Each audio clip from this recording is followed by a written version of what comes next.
Pemirsa, pariwisata Bali berkembang dengan baik tidak hanya karena semata-mata pemandangan alam yang indah, tetapi juga keragaman budaya, tradisi, seni, keyakinan beragama, dan keramah tamahan penduduknya menjadi taksu pariwisata Bali.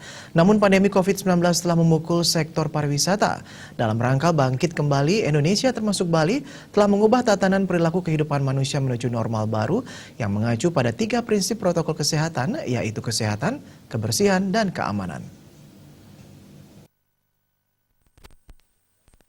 Akademisi Putu Putra Astawa mengatakan dampak dari pandemi COVID-19 telah melambatkan berbagai sektor, termasuk sektor pariwisata. Hal ini tentu tidak bisa dibiarkan berlama-lama karena akan berdampak terhadap menurunnya tingkat kesejahteraan masyarakat. Semua pemangku kepentingan harus bergandengan tangan dalam mengatasi permasalahan ini agar bisa segera keluar dari situasi dan kondisi saat ini dengan tetap selalu menerapkan protokol kesehatan di setiap aktivitas, terutama aktivitas di luar rumah. Semua sektor industri dunia tengah menyusun standar operasional prosedur SOP masing-masing untuk bisa beradaptasi di era ini. Pandemi memunculkan tantangan sekaligus kesempatan untuk menata kembali sektor pariwisata demi kesejahteraan masyarakat. Pada era teknologi informasi ini, terdapat satu komponen lagi yang tidak bisa diabaikan, yaitu teknologi informasi dan komunikasi. Dampak positif pada sektor pariwisata yang dirasakan pada era digital, yaitu mengubah cara wisatawan yang akan melakukan perjalanan, mulai dari mencari dan melihat informasi log, memesan paket wisata yang diminati, book, hingga membayar secara online, pay. Gaya hidup masyarakat yang bergerak cepat dan bersentuhan langsung dengan internet menyebabkan model promosi digital kini sangat relevan diaplikasikan. Hal ini sangat sesuai dengan kondisi saat ini yang mendukung protokol kesehatan, terutama dalam menghindari kontak fisik secara langsung physical distancing dengan penyedia jasa pariwisata. Namun di sisi lain dampak negatif dari perspektif budaya, seperti terjadinya akulturasi budaya yang selanjutnya berkembang menjadi budaya massa, mempercepat perubahan pola kehidupan masyarakat mudah terpengaruh oleh hal yang berbau barat. Dampak negatif terhadap eksistensi budaya perlu disikapi secara serius oleh semua pemegang kepentingan dengan berkomitmen menjaga eksistensi budaya Bali sebagai taksu dalam mengembangkan pariwisata di Bali.